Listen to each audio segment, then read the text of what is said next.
Ever wondered how you can always start browsing with a clean slate where your history remains hidden and your session is completely private?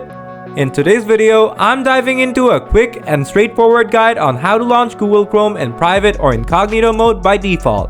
Let's get going. First of all, right-click on the Chrome shortcut from your desktop and then click on Properties from the context menu. Now, while you are in the Shortcut tab, click on the field next to Target. Then get to the end of these texts, put a space and type in -incognito. Now, hit the apply button and then the OK to save these changes. You may be asked for permission, just continue. After that, whenever you launch Chrome with that shortcut, it will launch directly to incognito mode.